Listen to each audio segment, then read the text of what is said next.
तो नमस्कार। Simple education में मैं राजेंद्र कुमार स्वागत करता हूं आपका। दोस्तों, आज की इस वीडियो में हम लोग बात करने वाले हैं कक्षा 9 की सामाजिक विज्ञान की पाठ्य पुस्तक अर्थशास्त्र के चौथे अध्याय भारत में खाद्य सुरक्षा के बारे में। दोस्तों, ये एक महत्वपूर्ण अध्याय है जिसके बारे में हमें समझ होनी चाहिए, न केवल कक्षा 9 का विद्यार्थी होने के कारण बल्कि एक सामान्य भारतीय नागरिक होने के नाते भी हमें कम से कम इस अवधारणा के बारे में जानकारी होनी चाहिए कि खाद्य सुरक्षा क्या है और भारत में यह किस रूप में दिखाई देती है। तो दोस्तों, वीडियो को शुरू करने से पहले मैं आप लोगों से अनुरोध करना चाहूँगा कि आप वीडियो को शुरू से लेकर अंत तक देखें और वीडियो कैसी लगी है आपको, इसके बारे में मुझे कमेंट करके अवश्य बताइएगा। तो दोस्तों, बिना वक्त जाया किए हम शुरू करते हैं अपना अध्ययन भारत में खाद्य सुरक्षा के बारे में। दोस्तों, सबसे पहले हम अपने अध्ययन की शुरुआत इसी प्रश्न से करते हैं कि आखिर खाद्य सुरक्षा का मतलब होता क्या है। दोस्तों, खाद्य सुरक्षा का मतलब होता है कि देश में जितने लोग रहते हैं उनको कम से कम 2 वक्त का भोजन अवश्य मिले, उनको इस बात की गारंटी देना, यह खाद्य सुरक्षा है। और क्योंकि सभी भारतवासी भारत में रहते हैं, तो यह हमारे देश की सरकार की जिम्मेदारी है कि वह आम नागरिकों को यह सुरक्षा प्रदान करे कि उनको 2 वक्त का भोजन अवश्य मिलेगा। इसी गारंटी को खाद्य सुरक्षा कहा जाता है। दोस्तों, अब अगला सवाल दोस्तों यह आता है कि आखिर खाद्य सुरक्षा की गारंटी की आवश्यकता क्या है।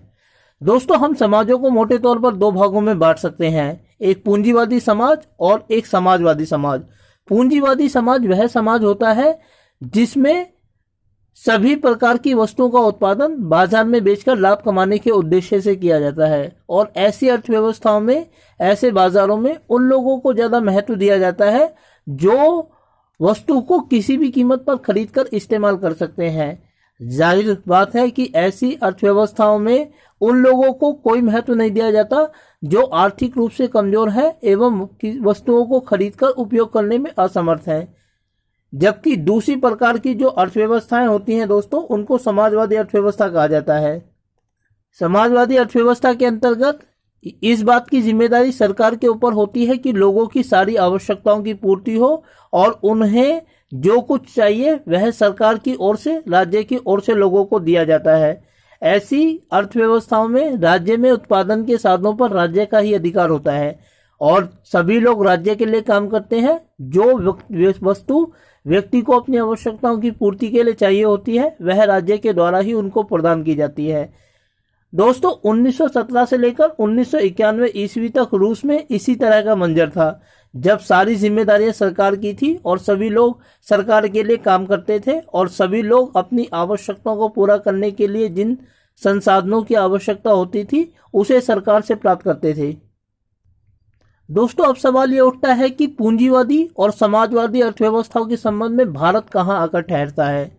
हम जानते हैं कि भारत के संविधान की प्रस्तावना में भारत को एक कल्याणकारी राज्य कहा गया है, एक वेलफेयर स्टेट कहा गया है, जिसका अर्थ यह है कि सभी लोगों के हितों का ध्यान रखना भारतीय सरकार की जिम्मेदारी है। किसी भी देश की भांति हमारे देश भारत में भी 2 तरह के लोग रहते हैं। आर्थिक रूप से 2 तरह के लोग भारत में रहते हैं। कुछ लोग ऐसे हैं जो अमीर हैं, जबकि अधिकांश लोग ऐसे हैं जो गरीब हैं। अमीर लोग किसी भी कीमत पर भोजन को खरीदकर खाने की क्षमता रखते हैं। उन्हें इस बात से कोई प्रभाव नहीं पड़ता कि किसी भी खाद्य पदार्थ की कीमत क्या है, क्योंकि वो किसी भी कीमत पर वस्तु को खरीदकर उपभोग कर सकते हैं। जबकि कुछ लोग ऐसे हैं जो अधिकांश संख्या में है कि यदि सरकार उनको भोजन के रूप में सुविधा प्रदान ना करे तो वो न केवल भूखे रहेंगे बल्कि उनका जीवन भी प्रभावित होने लगेगा और वे स्वयं भी भोजन को खरीदकर खाने की स्थिति में नहीं रहेंगे, अर्थात उन्हें भूखे ही रहना पड़ेगा। दोस्तों, भारत में ऐसे ही लोगों को सरकार के द्वारा खाद्य सुरक्षा प्रदान की गई है और खाद्य सुरक्षा प्रदान करने के लिए भारत सरकार के द्वारा सार्वजनिक वितरण प्रणाली को स्थापित किया गया है। सार्वजनिक वितरण प्रणाली वह प्रक्रिया है जिसके माध्यम से सरकार आर्थिक रूप से कमजोर लोगों को भोजन मुहैया कराने का कार्य करती है। सरकार ऐसा क्यों करती है? क्योंकि भारत की सरकार यह मानकर चलती है दोस्तों कि मानव संसाधन बनने की संभावना सभी मानवों में समान रूप से निहित है और इसीलिए सरकार उन तमाम लोगों को मौका प्रदान करना चाहती है मानव संसाधन बनने का जो स्वयं अपनी जिम्मेदारियों को अपने ऊपर उठाने में असमर्थ है।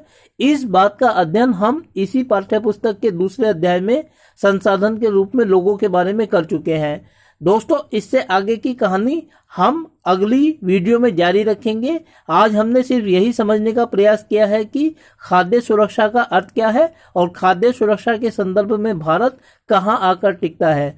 तो दोस्तों, मैं उम्मीद करता हूं कि आपको यह वीडियो अच्छी लगी होगी और साथ ही आपसे अनुरोध करता हूं कि यदि वीडियो आपको अच्छी लगी तो आप वीडियो को लाइक करें और चैनल को सब्सक्राइब करें और साथ ही ऐसी अन्य वीडियोस के लिए मेरे साथ बने रहें मेरे यूट्यूब चैनल सिंपल एजुकेशन पर। वीडियो को देखने के लिए आपका बहुत बहुत धन्यवाद दोस्तों।